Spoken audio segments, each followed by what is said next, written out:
In this short video, I want to show you how you can create your first development and add appraisals. It starts in the top right corner by selecting the Create New button. Select Development and it will pop up a development card. You are able to rename the development and also link a saved LandInsight site to LandFund by simply typing the site name. I have plenty of sites saved in Henley, so I type in the word, it loads up matching sites, and in turn, I click the site to link to LandFund. It brings in all the site information which later goes into the report to provide comprehensive reports. To add an appraisal, it's the blue button here that says Add Appraisal. It will ask you one of two things, whether you want to create the appraisal from new or create from a template. We preload 3 templates into every LandFund user's account, and in this instance, I'm going to select to create an appraisal from the basic template. At the top of the appraisal, you can choose to change the title or add a description, and also see the site that you've linked from LandInsight, and if you want to, open the site card using this button here.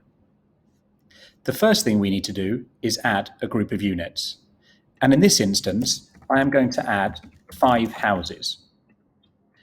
I put the number of houses, select the unit type, and also the number of bedrooms. The area per unit, so in this instance, we'll go 1,500 square feet, and we move on to the sales. I'm going to say that we sell these for £600 a square foot, and the template calculates the agent's fees and also the legal fee per unit. You can see here we have our accommodation schedule with our GDV on the right-hand side, which also appears in the summary. If I wanted to edit some of these units and maybe change the prices or the sizes, I select the units and then edit. Moving down, once we've added units that we're selling, we need to calculate the build cost. And in this instance, the template has a main build selection already added. I'm going to select the unit group to which this cost applies. So in this instance, our premium houses, and we've templated £180 per square foot build cost, giving us a total build cost of 1.35 million. You can also add further build phases. In this instance, I've added shared costs, and the shared costs don't necessarily apply to the construction of a unit group, so I haven't selected it because they apply to the whole development. Things such as site clearance, roads and sewers, plot works.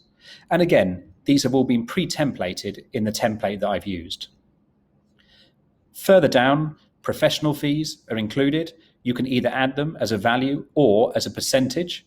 In this case, for example, detailed design, architects, etc., I've just kept as a figure of 7% of construction, and that will update as we update the appraisal. Other costs, again, are already included, but if you want to add more, just click the Add Cost button. The template also includes a funding option, which we can take a further look at by clicking Edit Loan.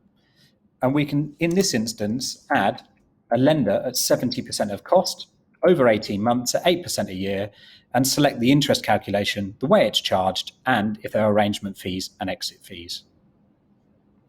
So we've made the bulk of our appraisal now. We've added our units. We've also added our build phases, so the build of the unit and also the shared cost, and the template has calculated all our professional fees. The lending has been included as well, and the next thing we need to do is have a look at the price for land acquisition. This is where you use the residual land value calculator in the top right. On this instance, I'm going to look for a 22% margin on this development, which tells me that I can pay £1,055,000 for the land. And I click here to use that residual value.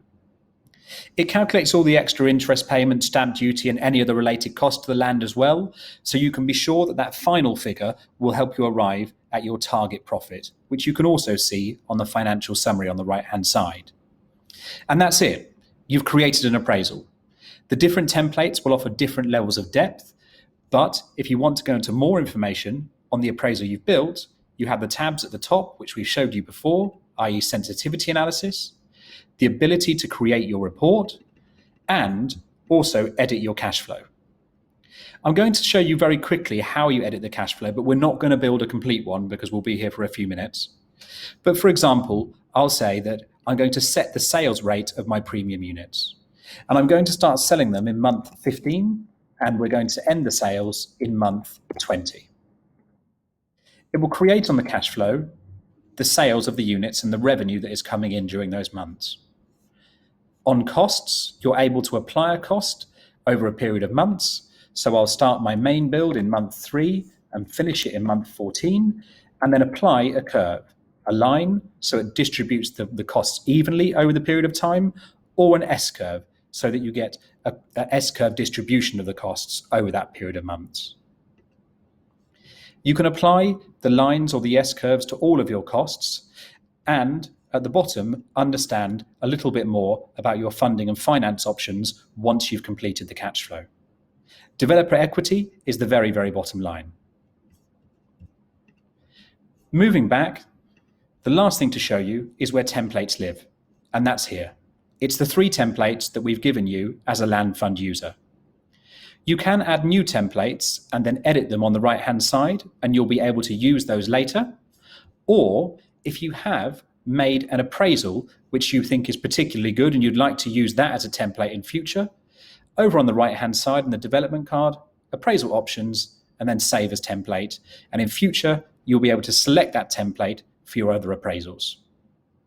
We really hope that LandFund is going to help you build appraisals, improve accuracy, see industry-leading reports, cash flow, and sensitivity.